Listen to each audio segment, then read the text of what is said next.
ओम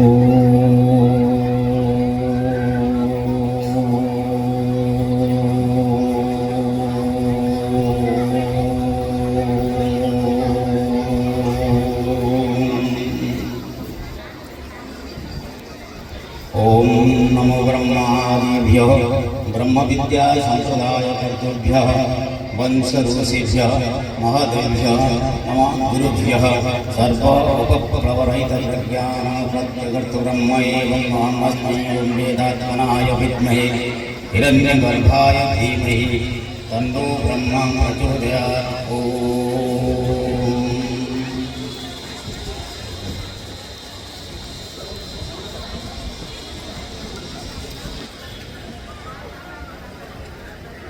मंचासीन उत्कल बरम को चतुर्था मूर्ति रूप जो उपस्थित मोर प्रणाम। मंचासीन उत्कल विज्ञ व्यक्ति माने जो माने उपस्थित अछंती सेमानंकु मोर प्रणाम। मंच सम्मुखस्थ उत्कलर प्राज्ञ व्यक्ति माने जो माने मते सुयोग देइचंती एटी कहवाई सेमानंकु मोर जो माने श्रोता हल अछंती प्रणाम। मंच चतुर्पार्श्वस्थ जो व्यक्ति माने उपस्थित न थाई मध्य शुणिवार प्रयास करुछंती बा जहांका कर्ण मध्यरे वाणी प्रवेश करुछि सेही सूक्ष्म व्यक्ति मानक मध्य मोर प्रणाम। उत्कल धरम को मोर प्रणाम। उत्कल बर एवं उत्कल धर ए संसार कल्याण करंतु एथिबाई मु प्रभु जगन्नाथ निकट में प्रार्थना करुछि। आज एठारे कांस बाहाल आयोजित उत्कल ज्योति अनुष्ठान तरफ जो उत्कल दिवसर कार्यक्रम ता अवश्य अभिनंदनीय। जेतेबेले मु आसिली जानिबा को पाइली अनुष्ठानटी 1959 मसीह एपर्यंत अनेक घात प्रतिघात एवं संघात मध्य देई एठारे आज उपस्थित अर्थात जन्मित छोट शिशुटी आज तार यौवन परिपूर्ण। शिशुटी जन्म होकर जमी चलला बेले अनेक थर पड़े ये अनुष्ठान से अनेक थर पड़ी उठी पुणी पड़ी पुणी उठी से पड़ा और उठा समय घात प्रतिघात एवं संघात जो मैंने सही से प्रणाम करुच्ची।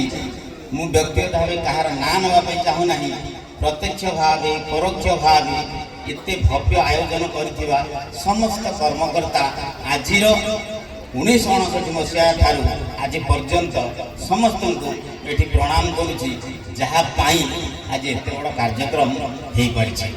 धन्यवाद आपण मानक।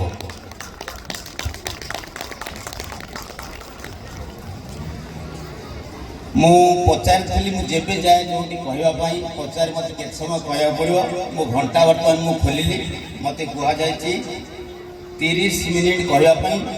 आपण मैंने देखु आपण घंटार है 8टा 20 8टा 50 मोर सर 8टा 49 हो पारे 8टा 51 हम तेणु मो समय को जब मुझे जगुची आशा करुच्ची आपण मैंने एतिकी समय मो भली गोटे क्षुद्र धृष्टतापूर्ण अज्ञ व्यक्तिर वचन को अंतत पक्षे शुणवे गला गाड़ी देवे एवं कथा मझीरे बादामी खाई या कान कथबार्ता है अंतत पक्षे आपण मान आयोजक को अपमानित करेंगे ना कारण मतरे आपण मैंने निश्चित भाव शुणे। तेणु आशा कर अनुरोध करुच्ची आपण मैंने भितर निश्चित भाव मो भली गोटे क्षुद्राति क्षुद्र जीव कृष भली चेहरा ताकू टी आपण मैंने सुजोग देवे मुझे अपमानित होकर न फेरे। କାଂସ ବାହାଲ ଶବ୍ଦଟି କ ଅକ୍ଷରରୁ ଆରମ୍ଭ, ଯାହା ପୁରୁଣା କଳିଙ୍ଗକୁ ପ୍ରତୀକ। ଉତ୍କଳ ଜ୍ୟୋତି ଶବ୍ଦଟି ବା ଶବ୍ଦ ସମୂହ ଦୁଇଟି ଶବ୍ଦ ଉ ଅକ୍ଷରରୁ ଆରମ୍ଭ, ଯାହା ପରବର୍ତ୍ତୀ ଉତ୍କଳର ପ୍ରତୀକ। ତେଣୁ କାଂସ ବାହାଲରେ ଉତ୍କଳ ଜ୍ୟୋତି ବୋଧେ କଳିଙ୍ଗ ଏବଂ ଉତ୍କଳର ସମାହାର। ନମସ୍କାର ସେହି ରାଜ୍ୟକୁ ଯେଉଁଠି କଳିଙ୍ଗ ବୀର ଅଛନ୍ତି, ଉତ୍କଳର କଳା ଅଛି। ମୋ ଭାଷଣ ପୂର୍ବରୁ ମୁଖ୍ୟ ବକ୍ତା ଖୁବ୍ କମ୍ ସମୟ ମଧ୍ୟରେ ତାଙ୍କର ଯେଉଁ ବାର୍ତ୍ତା ଦେଇଗଲେ, ସେ ବାର୍ତ୍ତା ଯେଉଁଠି ଛାଡ଼ିଛନ୍ତି ମୁଁ ସେଇଠୁ ଆରମ୍ଭ କରୁଛି। ବାର୍ତ୍ତାଟି ଛାଡ଼ିଗଲେ ଉଠରେ ଉଠରେ ଉତ୍କଳ ସନ୍ତାନ ପାଖରେ। ଆପଣଙ୍କର କାର୍ଡ଼ଟିଏ ଦେଖିଲେ ଏଠି ଆସିକିରି କାର୍ଡ଼ର ଉପରେ ଲେଖା ହେଇଛି ଉଠରେ ଉଠରେ ଉତ୍କଳ ସନ୍ତାନ ଉଠୁ ଉଠୁ କେତେ ଦିନେ। 1905 ମସିହାରେ ବ୍ରଜସୁନ୍ଦର ମିଶ୍ରଙ୍କ ପୌରୋହିତ୍ୟରେ କଟକରୁ ଏକ ମାଗାଜିନ୍ ବାହାରିଲା, ଯାହାର ନାଁ ମୁକୁର।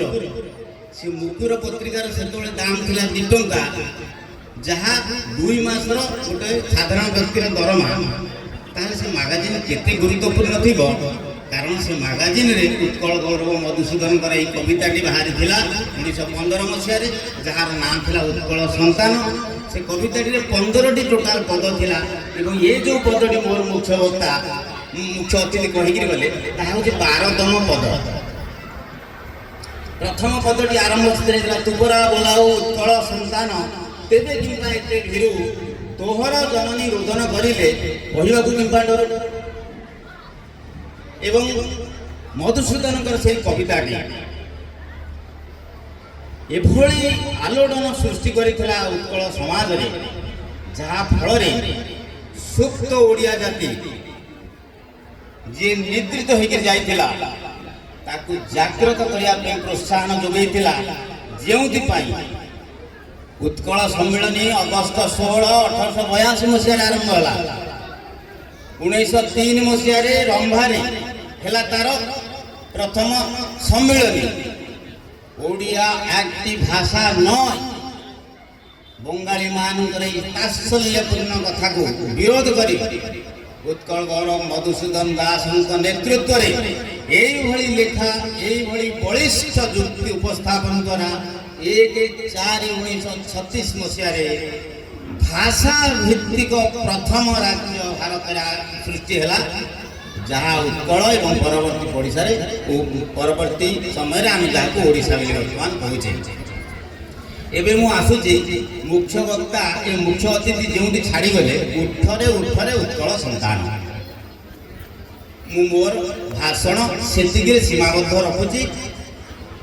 କାହିଁକି ଏକଥା ମୁଖ୍ୟ ଅତିଥି କହିକିରି ଗଲେ, ଉଠରେ ଉଠରେ ଦୁଇଥର ରିପିଟ୍ ହେଇଛି, ତାପରେ ଉତ୍କଳ, ତାପରେ ସନ୍ତାନ। ବର୍ତ୍ତମାନ ଆଜିର ପର୍ବ ହେଉଛି ଉତ୍କଳ ଉତ୍ସବ। ତେଣୁ ମୁଁ ପ୍ରଥମ ଶବ୍ଦ ଉତ୍କଳ କହିବି, ଦ୍ୱିତୀୟରେ ଉଠରେ କଥା କହିବି, ତୃତୀୟରେ ସନ୍ତାନ କଥା କହିବି, ଚତୁର୍ଥ ପଞ୍ଚମ ପାଇଁ ମୋ ପାଖରେ ସମୟ ନାହିଁ। ମୋତେ ଯେତିକି ସମୟ ଦିଆଯାଇଛି, ପ୍ରଥମେ ଆମେ ଉତ୍କଳ କଥା କହିବା। ବାଟରେ ଆସିଲା ବେଳେ ମୋର ପୁତ୍ର ପ୍ରତିମ ବିପ୍ଳବ ଚୌଧୁରୀ, ଯିଏ ମୋର ଏ ଜନ୍ମରେ ଜନ୍ମିତ ପୁତ୍ର ନୁହେଁ, ଅନେକ ଜନ୍ମରେ ଜନ୍ମିତ ପୁତ୍ର, ମୋତେ କହିଲା ଯେ ଆମର ଶିକ୍ଷା ବ୍ୟବସ୍ଥାରେ ରାମାୟଣ ମହାଭାରତ ଇତ୍ୟାଦି କଥା କାହିଁକି ପୁରା ଯାଉ ନାହିଁ। ମୋ ମୁଣ୍ଡରେ ବସିଲା ଆଜି କିଛି ସେ କଥା କହିବା। ମୁଖ୍ୟ ବକ୍ତା ଯେଉଁଠି ଛାଡ଼ିଲେ ମୁଁ ମୋର ଭାଷଣ ସେଇଆ କହେ, ଯାହା ଅନ୍ୟମାନେ କହନ୍ତି ମୁଁ ସେଇଥିରୁ ଯାହା ସଂଗ୍ରହ କରି କହେ। ମୁଖ୍ୟ ଅତିଥି ବାରମ୍ବାର ମୁଖ୍ୟ ବକ୍ତା ବସି କ୍ଷମା ଚାହୁଁଛି। ଉତ୍କଳ ଶବ୍ଦ ଉତ୍କୃଷ୍ଟ କଳାୟାଃ ଦେଶ ଯାହା ସହ ଉତ୍କଳ, ଯେଉଁ ମାଟିରେ the land that portrays that gives the finest art, architecture, folkways, mores, culture, that is called Utkal. କେଉଁଠୁ ସେହି ଶବ୍ଦ ଆସିଛି ଟିକେ ଆମେ ଜାଣିବା। ପ୍ରଥମେ ଆମେ ଯିବା ସତ୍ୟ ଯୁଗକୁ। ମନୁଙ୍କର ନାତିଙ୍କର ପୁଅ ନାଁ ଥିଲା ଉତ୍କଳ। ସମ୍ଭବତଃ ତାଙ୍କ ନାଁ ଆମ ଅନୁସାରେ ହେଇଥାଇପାରେ। ବଳିଙ୍କର ସ୍ତ୍ରୀ ସୁଦେଶ୍ନାଙ୍କ ଥିଲା 5ଟି ପୁତ୍ର, ଅଙ୍ଗ, ବଙ୍ଗ, କଳିଙ୍ଗ ପୌଣ୍ଡ୍ର ଏବଂ ଶୁମ୍ଭ ତାଙ୍କ ନାମ ଅନୁସାରେ ମଧ୍ୟ ସେ ରାଜ୍ୟ ଗଠନ କରିଥିଲେ ଯେଉଁଥିରେ ଉତ୍କଳ ହୋଇଥାଇପାରେ। ଏବେ ଆସିବା ତ୍ରେତୟା ଯୁଗକୁ। ମହେନ୍ଦ୍ରଗିରି ଆମର ଉଦାହରଣ ଗଞ୍ଜାମର ଆଗକୁ ଗଲେ ଯେଉଁଠାରେ ଆଜି ବି ବର୍ଣ୍ଣିତ ଅଛି ପରଶୁରାମ ତାଙ୍କର ତପସ୍ୟାରତ, କାରଣ ସେ ଚିରଞ୍ଜୀବୀ। ଆସିବା ଦ୍ୱାପର ଯୁଗକୁ। ଅର୍କକ୍ଷେତ୍ର କୋଣାର୍କ, ଯେଉଁଠି ଦ୍ୱାପର ଯୁଗରେ କୃଷ୍ଣଙ୍କର ପୁତ୍ର ଆସିକରି ଏଇ ମାଟିରେ ସାପ ମୁକ୍ତ ହେଇଛନ୍ତି, ଆମେ ସମସ୍ତେ ଜାଣିଛେ, ବ୍ୟାଧି ମୁକ୍ତ ହେଇଛନ୍ତି। ଏବେ ଆସିବା କଳି ଯୁଗକୁ। ଯେଉଁ ମାଟିରେ ନିଜେ କଳା ଘୋଡ଼ା ଏବଂ ଧଳା ଘୋଡ଼ା ଚଢ଼ି ସ୍ୱୟଂ ଜଗତର ନାଥ ଯୁଦ୍ଧ କ୍ଷେତ୍ରକୁ ଯାଇପାରନ୍ତି, ସେ ମାଟିର ନାଁ ହେଉଛି ଉତ୍କଳ। ପ୍ରକୃଷ୍ଟ କଳାର ଦେଶ। ଆମେ ଏଥିପାଇଁ କହୁଛୁ କଳା ଠାକୁର ହେଉଛନ୍ତି ଆମର ଦିବ୍ୟ ଦେବତା, ଆରାଧ୍ୟ ଦେବତା, ପୂତ ଦେବତା, ପୁଣ୍ୟ ଦେବତା, ମୁଖ୍ୟ ଦେବତା, ମୁଖ୍ୟ ଦେବତା। ଆପଣ ଚାରିଧାମକୁ ଯାଆନ୍ତୁ, ରାମେଶ୍ୱରରେ ରାମନାଥ, ବଦ୍ରିକାରେ ବଦ୍ରିକାନାଥ, ଦ୍ୱାରକାରେ ଦ୍ୱାରିକାନାଥ, ଇଏ ସମସ୍ତେ ହେଉଛନ୍ତି ସେଇ ଜାଗାର ନାଥ, କିନ୍ତୁ ଆମର ଜଗତର ନାଥ। ଉତ୍କଳ ହେଉଛି ଜଗତକୁ କଳା ଏବଂ ଜଗତରେ ଶ୍ରେଷ୍ଠତ୍ୱ ପ୍ରତିପାଦିତ କରିପାରୁଥିବା ଦେଶ। ସତ୍ୟ, ତ୍ରେତା, ଦ୍ୱାପର, କଳିଯୁଗ। ଏବେ ଆସିବା ଇତିହାସ। ପୃଥିବୀରେ ଇତିହାସ ହେଉଛି ଦୁଇଟି, ଇତିହାସ ଅଲଗା, ହିଷ୍ଟ୍ରି ଅଲଗା। ଯେଉଁମାନେ ଇଂଲିଶରେ ଭାବୁଥିବ, ମୋ ପାଖରେ ତ ସମୟ ନାହିଁ, ହିଷ୍ଟ୍ରି ମାନେ ବୁଝେଇ ଦିଅନ୍ତି। ଇତିହାସ ଅଲଗା, ହିଷ୍ଟ୍ରି ଅଲଗା। ଇତିହାସ ହେଉଛି ପୃଥିବୀରେ ଦୁଇଟି। ପ୍ରଥମ ଇତିହାସ ରାମାୟଣ, ଯାହାର ରଚୟିତା ବାଲ୍ମୀକି, ଏବଂ ଏକ ଘଟଣାକ୍ରମରେ ରାମାୟଣ ରଚନା ହେଇଯାଉଛି କାବ୍ୟ ଆକାରରେ। ପୃଥିବୀର ପ୍ରଥମ କାବ୍ୟ, ଯିଏକି ଦେଖୁଛନ୍ତି ଗୋଟେ ବଗ ପକ୍ଷୀ ଗୋଟିଏ ବ୍ୟାଧ ମାରି ଦଉଛି, ମା ନିଷାଦ ପ୍ରତିଷ୍ଠାନ୍ତମ୍ ଆଗମ ଶାଶ୍ୱତୀ ମିଥୁନାଦିକମ୍ ଅବଧି କାମ ମୋହିତମ୍। ତାଙ୍କ ମନକୁ ଆସିଯାଉଛି, ସେ ଗୋଟିଏ ପଦ୍ୟ ହେଇଯାଉଛି ଅନୁଷ୍ଠୁପ ଛନ୍ଦ, ଏବଂ ପରବର୍ତ୍ତୀ ପର୍ଯ୍ୟାୟରେ ସେ ରଚନା କରୁଛନ୍ତି ରାମାୟଣ। ରାମାୟଣର 7ଟି ହେଉଛି କାଣ୍ଡ। ଚତୁର୍ଥ କାଣ୍ଡର ନାଁ ହେଉଛି କିଷ୍କିନ୍ଧ୍ୟା କାଣ୍ଡ। 41ତମ ସର୍ଗ। 9ମ ଶ୍ଲୋକରେ ରାମାୟଣରେ ବର୍ଣ୍ଣନା ହେଉଛି ଜାମ୍ବବାନ ଏବଂ ହନୁମାନଙ୍କୁ ସୁଗ୍ରୀବ ପଠାଉଛନ୍ତି ସୀତାଙ୍କୁ ଖୋଜିବା ପାଇଁ, ଯେଉଁମାନେ ଉତ୍କଳ ଦେଇକିରି ସୀତାଙ୍କୁ ଖୋଜି ଖୋଜିକା ଯାଇଛନ୍ତି। ରାମାୟଣ, ମୁଁ କୌଣସି କଥା ମନକୁ କହୁନଥିଲି, ଆପଣ ଯିବେ 4 କାଣ୍ଡ 41ତମ ସର୍ଗ ଏବଂ 9ମ ଶ୍ଲୋକ ଦେଖିବେ ଉତ୍କଳର ବର୍ଣ୍ଣନା ରାମାୟଣରେ। ଦ୍ୱିତୀୟ ଇତିହାସ ହେଉଛି ମହାଭାରତ। ମହାଭାରତରେ ଆଦ୍ୟ ପର୍ବରେ ଏବଂ ମହାଭାରତର ଦ୍ରୋଣ ପର୍ବରେ, ଆଦ୍ୟ ପର୍ବ ପ୍ରଥମ ପର୍ବ, ଦ୍ରୋଣ ପର୍ବ ହେଉଛି 7ମ ପର୍ବ। ଦ୍ରୋଣ ପର୍ବରେ କଳିଙ୍ଗ ସେନାଙ୍କର ବର୍ଣ୍ଣନା ହେଉଛି। ଆଦ୍ୟ ପର୍ବରେ ବୈତରଣୀ ଠାରୁ ଗୋଦାବରୀ ପର୍ଯ୍ୟନ୍ତ ପରିବ୍ୟାପ୍ତ ଉତ୍କଳର କଥା ବର୍ଣ୍ଣନା କରାଯାଉଛି। ଦ୍ରୋଣ ପର୍ବରେ କଳିଙ୍ଗ ସେନା ଏଭଳି ଯୁଦ୍ଧ କରିଛନ୍ତି, ଭୀମଙ୍କୁ ବାଧ୍ୟ ହୋଇକରି ଯୁଧିଷ୍ଠିର କହିଛନ୍ତି ଯାଇକରି ତମେ ନିଜେ ସାମ୍ନା କର। ଅବଶ୍ୟ କଳିଙ୍ଗ ସେନା ସେଦିନ ପରାସ୍ତ ହୋଇଛନ୍ତି, କିନ୍ତୁ କଳିଙ୍ଗର ପରାକାଷ୍ଠା ଏବଂ ବୀରତ୍ୱ ମହାଭାରତରେ ବ୍ୟାସଙ୍କ ଦ୍ୱାରା ଲିପିବଦ୍ଧ।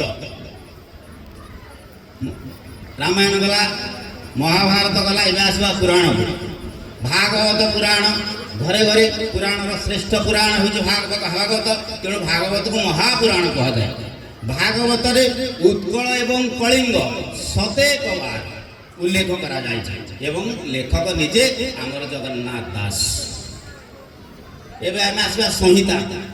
ଗର୍ଗ ସଂହିତା ଠାରୁ ମନୁ ସଂହିତା ପର୍ଯ୍ୟନ୍ତ ଆପଣ ଦେଖନ୍ତୁ ଉତ୍କଳ ବର୍ଣ୍ଣନା ରହିଛି, ଏବଂ ସବୁଠାରୁ ବଡ଼ ବର୍ଣ୍ଣନା କପିଳ ତାଙ୍କ ସଂହିତାରେ କରିଛନ୍ତି। କପିଳ ମୁନିଙ୍କ ନାଁ ଆପଣ ଜାଣିଛନ୍ତି, ଯିଏ ସଗର ବଂଶକୁ ଧ୍ୱଂସ କରିଥିଲେ ଏବଂ ଗଙ୍ଗା ପୃଥିବୀକି ଆସିବା ପାଇଁ ଯାହାଙ୍କର ଅବଦାନ ରହିଛି।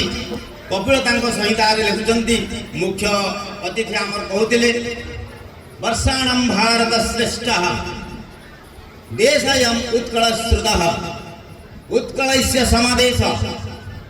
A country like Utkala, Utkala is a Samadesha, Nasti, Nasti Mahitole.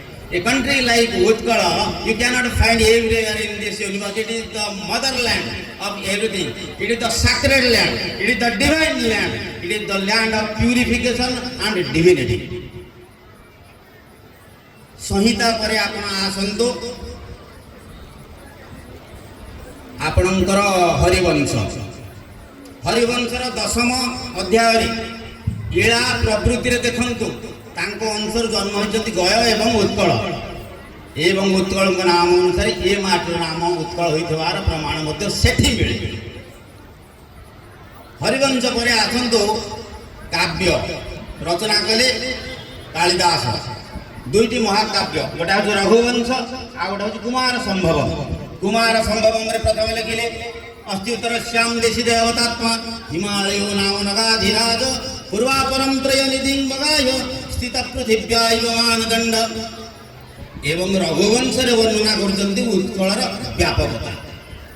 Raghuvamsham जो रामंकर चरित्र वर्णना होपर आम आसवा परिव्राजक यही माटी की चीन परिव्राजक हुएन सांगासी बरणी उल्लेख कले उत्कल साम्राज्य गंजाम ठारू 200 रु 300 किलोमीटर दक्षिण को परिव्याप्त थिला एवं ए प्रमाण सुरेंद्र महांती साहित्य नील शैली वर्णना करछन्ती आ गंगा कृष्णा कावेरी परिव्याप्त उत्कल साम्राज्यर सम्राट वीर श्री गजपति गौड़ेश्वर विराट वीरवर नवकोटी कर्णाटक कलवर्गेश्वर श्री श्री कपिलेन्द्र राजेन्द्र राज्य गंगा ठारू गोदावरी पर्यंत परिव्याप्त थिला। एबे आसीबा कवि मानक पाखु स्वभाव कवि गंगाधर कवि सम्राट उपेन्द्र भंजक ठारू आरंभ करी आम जदि आसीबा उत्कलमणि गोपबंधु दास पर्यंत उत्कलमणि गोपबंधु दास लिखुचंती उत्कले नेतार नाही प्रयोजन उत्कलर नेता निजे नारायण। उत्कल नेतांकर आवश्यक नहीं कारण ये नेतृत्व निजे नौ किए से नारायण। एम उत्कलर इतिहास विषय सामान्य जिनिस जानापी पाचे जो उत्कल विशाल कलिंगर एक क्षुद्र राज्य थिला परवर्ती पर्यायर उड्र कौशल उत्कल मिसी कलिंग राज्य गठन करते से पर्यायर आलोचना को जाऊना कारण कौशल विषय आलोचना कले वर्तमान जो राजनैतिक वितर्क से पेशी मुझे से वर्णन चुप रहा ठीक भावुची। एबे आमे आसीबा उत्कल जो उत्कल पारस्य ठारू चीन ठारू जापान ठारू जाभा ठारू सुमात्रा ठारू इंडोनेशिया पर्यंत निजर कला एवं स्थापत्य निजर पराकाष्ठा देखी पारिथिला।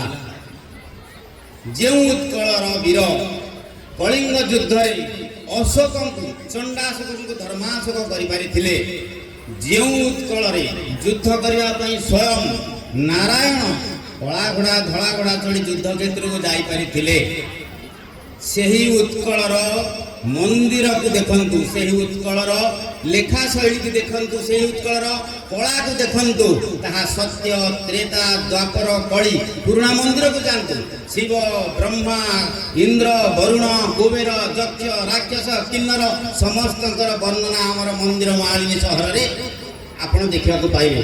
आज मोर यात्रा आरंभ होता सारला क्षेत्र परिसमाप्ति घटला उत्कल क्षेत्र में आपण समारोह व्योमजान आज आसला बेले मुझे आसली मंदिर टेम्पल सिटी रू स्टील सिटी की मुझे आज आसुए मन मन भावुए जे जो उत्कल जो कलिंग दिने एते बड़ सम्मान अधिकारी थिला महाभारत जार वर्णना सत्यजुगर जार वर्णना कौन घटिला जहाँ फल उत्कलर आज ये दशा।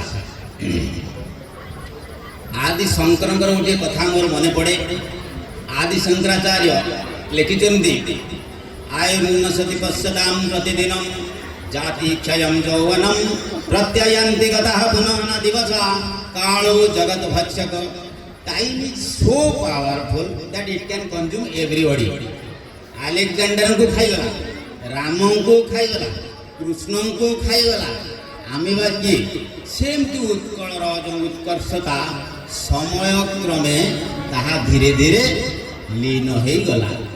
एबे लीन होगा दायी किए लीन होगा जे दायी तीनोटी शब्द कही गोटे हूँ उत्कल गोटे हूँ उठरे और आउ गोटे हूँ संतान जहाँ मोर मुख्य व्यक्ति अतिथि छाड़ी से कहूँ एबे आम आसवा कौन करवा दरकार उठरे उठरे मधुसूदन दास दी थर लिखिं दी थर कौन पर लिखिले थरे तो लिखि पारिथान्ते आ गोटे पद किसी किसी शब्द व्यवहार कर पारिथान्ते एथिपाई बोधे दी थर लिखिं जे आम जदि ब्रह्मसूत्र पढ़ा ब्रह्मसूत्र शेष सूत्र अनावृत्ति शब्द हिमालय में पाठ पढ़ा आरंभ कली 1980 मसीहा पूर्व मोर गुरुमान पाखे जो शब्द रिपीट हुए मुझे पचारे गुरुदेव गोटे थर दी थर कहीं लिखाई से मत गुरु बुझे जो शब्द ऋत सत्य नुहे ऋत सत्य हूँ अल्प समय पर आपण मैंने मो पास तो समय ना बुझे ऋत कौन और सत्य कौन सूर्य पूर्व दिगरे उदय होती यह हूँ ऋत आउ क्यों जुगे पश्चिम दिगरे उदय हो पारती किंतु ब्रह्म सत्य it was it is and it will remain एवं से ब्रह्म किभली अथर्ववेद मांडुक्य उपनिषद सप्तम मंत्र न अंत प्रज्ञा न बहिप्रज्ञा न उभयतः प्रज्ञा न प्रज्ञान घन न प्रज्ञा न अप्रज्ञा neither inward wise nor outward wise nor bothward wise nor self प्रोपेटाइज नॉर अननोन नॉर नोन उठरे उठरे ये हूँ ऋत it was and it will remain इभली प्रथम उठरे पे मुझे प्रमाण देउची कृष्ण यजुर्वेद कठोपनिषद आपण मैंने शुणुते जम नचिकेता संवाद प्रथम अध्याय तृतीय बलि 14तम मंत्र ये मंत्र आप बहुत जगह शुणी या बहुत समय विवेकानंद कहते उत्तिष्ठत मुठे कही ना उत्तिष्ठत जाग्रत प्राप्य वरान निबोधत बी फिजिकली एक्टिव उठर माने फिजिकली एक्टिव हो जाओ पुणी जाग्रत बी मेंटली अवेकेन जड़े ठिया है जो भूतक भाया आगे आउ जन पिटुची लाभ कौन बी मेंटली अवेकेन प्राप्य वरान सर्च द बेस्ट खोजी पका चारिआडे बेस्ट केउंटी अछि निबोधत एंड ग्रास्प ये जो शरीर है ना इसको पहले जागृत करो ये जो मन है ना उसको निर्मल करो ये संसार में जितने भी अच्छे अच्छे ज्ञान है ना उसका संधान करो और उसके पश्चात वो सबको बांधो अपनी पास तब विज्ञ बन पाओगे ये हो प्रथम उठरे द्वितीय उठरे भगवत गीता महाभारत भीष्म पर्व भगवत गीता एकादश अध्याय विश्वरूप दर्शन योग 33तम श्लोक वेदर जहाँ वर्णना हुए ताकू कह जाए मंत्र वेद पर जहाँ वर्णना हुए ताकू कह जाए श्लोक श्लोक मंत्र नुहे भगवत गीतार आजिकल लोक सब आहुति दौरान महापाप से करेंगे कि आप मंत्र केवल आहुति दि जाए तेणु भगवत गीतार एकादश अध्याय 33तम श्लोक तस्मात् त्वमुत्तिष्ठ जशोलभस्व जित्वा शत्रुन् भुङ्क्ष राज्यं समृद्धं मयैव एते निहता पूर्वमेव निमित्तमात्रं भव सव्यसाचिन् तस्मात् त्वमुत्तिष्ठ my dear Arjun get up जशोलभस्व get enough of wisdom and praise जित्वा शत्रुन् you defeat all those in front of you भुङ्क्ष राज्यं समृद्धं this kingdom is then yours how मयैव एते निहता पूर्वमेव I have done everything good for you I have killed them beforehand निमित्त मात्रम भव सव्यसाचिन् जस्ट बिकम ए मीडियम तो जो दो बार हमने सुना उठरे उठरे इसका अर्थ ये है जब हम फिजिकली उठ जाएंगे मेंटली जागृत हो जाएंगे अच्छे चीज संग्रह करने की इच्छा रखेंगे तो प्रभु ही हमारे पीछे खड़े हो जाएंगे वो हमें सहायता करेंगे और हमें हमारा लक्ष्य जरूर मिल जाएगा शायद इसीलिए जोटी छाड़ी थी ଯେ କାହିଁକି ସେହି କଳିଙ୍ଗ ଆଜି ଏଭଳି ଅବସ୍ଥାରେ ଆମେ ଫିଜିକାଲି ଉଠି ନାହିଁ, ଆମେ ମେଣ୍ଟାଲି ଆୱେକେନ୍ ହେଇଯାଏ, ଆମେ ବେଷ୍ଟ ସର୍ଚ୍ଚ କରୁନାହିଁ। ଆପଣମାନେ ନିଜେ ଜାଣିଥିବେ ଯେ ଆପଣମାନେ ଏଇଥିପାଇଁ ଖୁସି ଅଛନ୍ତି କାରଣ ଆପଣଙ୍କ ପଡ଼ିଶା ଦୁଃଖୀ ଅଛି। ମୋ ପୁଅ ସେକେଣ୍ଡ କ୍ଲାସ୍ ପାଇଛି, ବହେ ଛେଚିକିରି ଆସି ଦୁଆର ମୁହଁରେ ବସିଲି, ଶୁଣିଲି ପଡ଼ିଶା ଘର ପୁଅ ଥାର୍ଡ କ୍ଲାସ୍ ପାଇଛି, ସାଙ୍ଗେ ସାଙ୍ଗେ 2000 ଟଙ୍କାରେ ମିଠା ମଗେଇବା, କିଛି ଅସୁବିଧା ନାହିଁ। ଆମ ଦୁଃଖର କାରଣ ପଡ଼ିଶା ଖୁସିରେ ଅଛି, ଆମ ସୁଖର କାରଣ ପଡ଼ିଶା ଦୁଃଖରେ ଅଛି। ଏଥିପାଇଁ କଳିଙ୍ଗ ଉଠି ପାରୁନାହିଁ, ଏଥିପାଇଁ ଉତ୍କଳ ଉଠି ପାରୁନାହିଁ, ଏଥିପାଇଁ ଅଙ୍ଗ ଭଙ୍ଗ, ଏଥିପାଇଁ ଉଡ୍ର, ଏଥିପାଇଁ କୌଶଳ, ଆପଣ ଯାହା କୁହନ୍ତୁ, ଆମେମାନେ ଉଠି ପାରୁନାହିଁ। ବର୍ତ୍ତମାନର ଓଡ଼ିଶା ଉଠି ପାରୁନାହିଁ, ଆମର କ୍ଷୁଦ୍ର ମାନସିକତା। ତାହେଲେ କିଏ ଉଠେଇବ? ଗୋଟିଏ ଶବ୍ଦ ଗଲା ଉତ୍କଳ, ପୁଣି ଗୋଟେ ଶବ୍ଦ ଗଲା ଉଠରେ, ଏବେ ତୃତୀୟ ଶବ୍ଦ କହିଥିଲି କାରଣ ମୋର ସମୟ ମୁଁ କହିଥିଲି ଆପଣଙ୍କୁ, ମୋ ପାଖରେ ଆଉ 6 ମିନିଟ୍ ଅଛି। ସନ୍ତାନ, ସମ୍ ଉପସର୍ଗରେ ତନ୍ ଧାତୁ ଯେତେବେଳେ ପ୍ରୟୋଗ ହୁଏ ତାହାକୁ କୁହାଯାଏ ସନ୍ତାନ, ଅର୍ଥାତ୍ ବିସ୍ତାରଣ। ମୋ ବାପା ବିସ୍ତାରଣ ପ୍ରକ୍ରିୟା କରିବାରୁ ମୁଁ ଏଠିକି ଆସିଛି, ମୋ ବିସ୍ତାରଣ ପ୍ରକ୍ରିୟାରେ ମୋ ସନ୍ତାନ ମାନେ ଆସୁଛନ୍ତି। ତାମାନେ ଖାଲି କ'ଣ ଛୁଆ ଜନ୍ମ କରିବା? ମେଣ୍ଡେଲିଙ୍କ ପର୍ଯ୍ୟାୟ ସାରଣୀ ଆପଣ ଜାଣନ୍ତି, ଯେତେବେଳେ ଆମେ ଜେନେଟିକାଲି ଇନହେରିଟ୍ କରିବା କ୍ୱାଲିଟି, ସେ କ୍ୱାଲିଟି କିଭଳି ହେବା ଦରକାର ନା ସେ କ୍ୱାଲିଟି ଏଇଭଳି ହେବା ଦରକାର ଯେ ଆମର କାର୍ଯ୍ୟ ସଂସାରରେ ଭାଗବତରେ ଏ କଥାକୁ ସମାଧାନ କରୁଛନ୍ତି ବ୍ୟାସଦେବ। ଅଷ୍ଟାଦଶ ପୁରାଣେଷୁ ବ୍ୟାସେନ ବଚନ ଦ୍ୱୟମ୍ ପରୋପକାରାୟ ପୁଣ୍ୟାୟ ପାପାୟ ପରପୀଡ଼ନ। ଆମର କାର୍ଯ୍ୟ ସଂସାରରେ ପ୍ରଥମେ ଆମେ ଦେଖିବା ଯେ ଆମେ କାହାର ଅପକାର କରୁନାହିଁ, ତାପରେ ଦେଖିବା ଆମେ କାହାର ଉପକାର କରୁଛେ। ତ ସମ୍ ଉପସର୍ଗ ତନ୍ ଧାତୁ କହୁଛି ବିସ୍ତାରଣ ପ୍ରକ୍ରିୟାରେ ଯେଉଁ ସାମାଜିକ ମୂଲ୍ୟବୋଧ, the culture, the folkways, the mores, the value system, the morals, the ethics, the philosophy ଯେତେ ଆମର ପୂର୍ବପୁରୁଷ ଆମ ପାଇଁ ଛାଡ଼ିକିରି ଯାଇଛନ୍ତି, ରାମାୟଣ ଠାରୁ ମହାଭାରତ ପର୍ଯ୍ୟନ୍ତ, ଋକ୍ ଯଜୁ ସାମ ଅଥର୍ବ ପର୍ଯ୍ୟନ୍ତ, ବ୍ରାହ୍ମଣ ସଂହିତା ଆରଣ୍ୟକ ଉପନିଷଦ ପର୍ଯ୍ୟନ୍ତ, ଶିକ୍ଷା କଳ୍ପ ବ୍ୟାକରଣ ନିରୁକ୍ତି ଛନ୍ଦ ଉପନିଷଦ ପର୍ଯ୍ୟନ୍ତ, କିମ୍ବା ଆପଣଙ୍କର ଷଡ୍ ଦର୍ଶନ ନ୍ୟାୟ ସାଂଖ୍ୟ ବୈଶେଷିକ ପୂର୍ବମୀମାଂସା ଉତ୍ତରମୀମାଂସା ଯୋଗ ଯେକୌଣସି ଯାହା କିଛି ଆମକୁ ଛାଡ଼ିକିରି ଯାଇଛନ୍ତି ତାକୁ ଅଧ୍ୟୟନ ପୂର୍ବକ ସେଥିରୁ ବେଷ୍ଟ ଜିନିଷ ଇନହେରିଟ୍ କରିକିରି ତାର ବେଷ୍ଟ ପ୍ରଡକ୍ଟ ଛାଡ଼ିବା।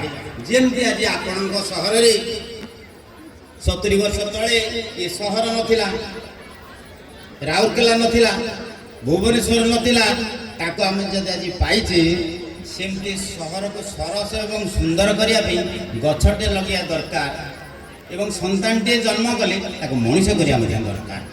ତେଣୁ ସନ୍ତାନ ସମ୍ ଉପସର୍ଗ ତନ୍ ଧାତୁର ଅର୍ଥ ହେଉଛି ପ୍ରଥମେ ବଂଶ ବିସ୍ତାରଣ, ତାପରେ ଜ୍ଞାନ ବିସ୍ତାରଣ।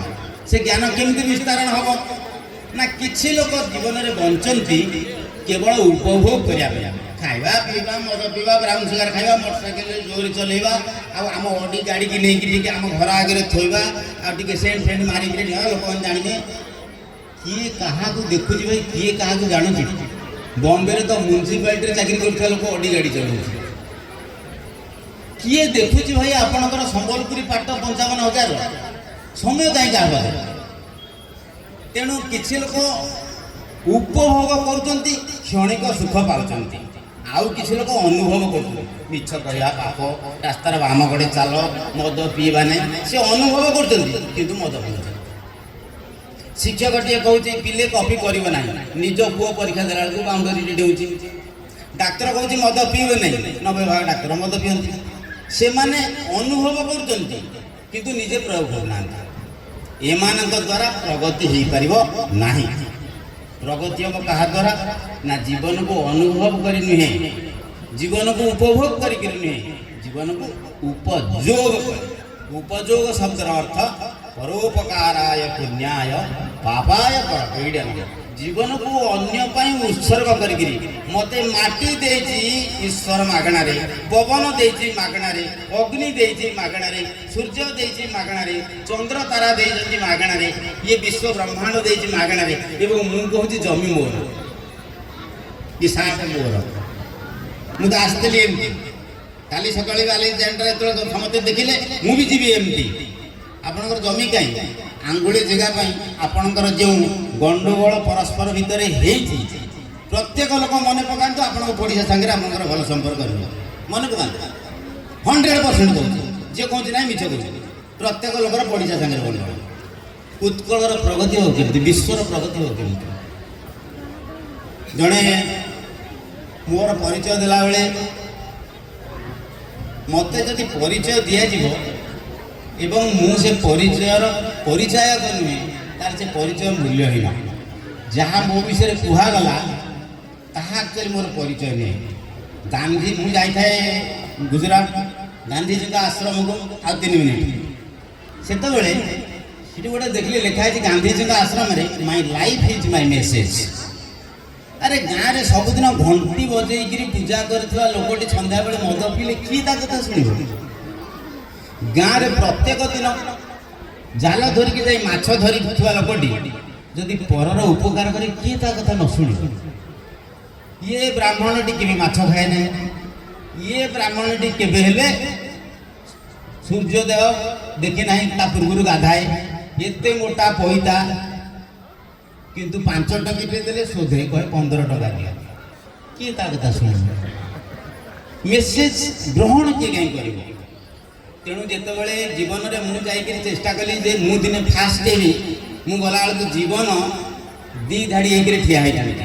ଜୀବନ ମୁଁ ଦେଖିଲି ମୋର ଫାଷ୍ଟ ହେବାର ଅଛି, ଗୋଟେ ଧାଡ଼ି ଦେଖିଲି 1000 କୋଟି ଲୋକ ଠିଆ ହେଇଛନ୍ତି। କ'ଣ ନା ସେମାନେ ସବୁ କହୁଛନ୍ତି ଆମେ ନେବୁ। ମୁଁ ତ ପଛରେ ଠିଆ ହେଲେ ମୋର ବୋଧେ 10, 20, 50, 100, 200 ଜୀବନ ଭିତରେ ମୁଁ ଆଗକୁ ଯାଇପାରିବି ନାହିଁ। ମୁଁ ଦ୍ୱିତୀୟ ଧାଡ଼ି ଗଲି, କେହି ନାହାନ୍ତି। ମୁଁ ସେ କାଉଣ୍ଟରରେ ପଚାରିଲି, ମୁଁ ଭାଇ ମୋର ଫାଷ୍ଟ ହେବାର ଥିଲା, ଏଠି କ'ଣ କେହି ନାହାନ୍ତି? ନା ଇଏ ଲାଇନ୍ ହେଉଛି ଦବୁ, ତାହେଲେ ଏଇ ଲାଇନ୍ରେ ଠିଆ ହେଇଯିବ। ଆଉ କ'ଣ ଅଛି ଜୀବନରେ? ଜଗନ୍ନାଥ ଇଏ ମଞ୍ଚ ଉପରେ ଅଛନ୍ତି, ତାଙ୍କ ନାଁରେ ବି ଶପଥ କରି କହୁଛି, ମୋର ଆୟର 90% ମୁଁ ଦେଇଦେଲା ପରେ ମୁଁ ଏତେ ଖୁସିରେ ଶୁଏ ଯେ 57 ବର୍ଷରେ ମୋତେ ବ୍ଲଡ଼ ପ୍ରେସର ନାହିଁ, ମୋତେ ଡାଇବେଟିସ୍ ନାହିଁ, ମୋତେ ଇସନଫୁଲିଆ ନାହିଁ, ମୋର ଟେନସନ୍ ନାହିଁ, ମୋର ଚିନ୍ତା ନାହିଁ, ମୋର ପଡ଼ିଶା ସାଙ୍ଗରେ ଝଗଡ଼ା ନାହିଁ, ମୋର କୌଣସି ବିଷୟରେ କେବେ ବି ହରେଇବାର ଦୁଃଖ ବି ନାହିଁ। 35 ବର୍ଷ ହେଲା ରାତିରେ ଖାଏ ନାହିଁ, ଶରୀର ଅସୁସ୍ଥ ନୁହେଁ, ଆପଣଙ୍କ ଆଗରେ ଠିଆ ହେଇଛି। ଅନ୍ଧ ନୁହେଁ, ମୂକ ନୁହେଁ, ବଧିର ନୁହେଁ, କହୁଛି। ତେଣୁ ଏ ଜୀବନକୁ ଦିବ୍ୟ କରିବା ପାଇଁ ହେଲେ, ଏ ଜାତିକୁ ଉଠେଇବା ପାଇଁ ହେଲେ, ଆମର ପୂର୍ବ କଳିଙ୍ଗକୁ ପୁଣି ସେଇ ଅବସ୍ଥାକୁ ଆଣିବା ପାଇଁ ହେଲେ ଆମକୁ ଉଠିବା ପାଇଁ ପଡ଼ିବ। ସ୍ପିରିଚୁଆଲି ଆଣ୍ଡ ମେଣ୍ଟାଲି ଆମକୁ ଚିନ୍ତା କରିବା ପାଇଁ ପଡ଼ିବ ଟୁ ଏକ୍ସଟ୍ରାକ୍ଟ ଦି ବେଷ୍ଟ। ଯେଉଁ ଇତିହାସରେ ମୂଲ୍ୟ ନାହିଁ ତାକୁ ଇତିହାସରୁ ହଟାଇ ଦିଆଯାଉ। ଯେଉଁ ଇତିହାସ ପ୍ରକୃତ ଇତିହାସ ରାମାୟଣ ମହାଭାରତ ତାକୁ ଇଣ୍ଟ୍ରୋଡ୍ୟୁସ୍ କରାଯାଉ, ଯାହା ପଢ଼ିଲେ ମୂଲ୍ୟ ଅଛି। ଏବଂ ଆମ ମନରେ ଧାରଣା ଆସୁ ଯେ ମୁଁ ପର ପାଇଁ ବଞ୍ଚିଛି।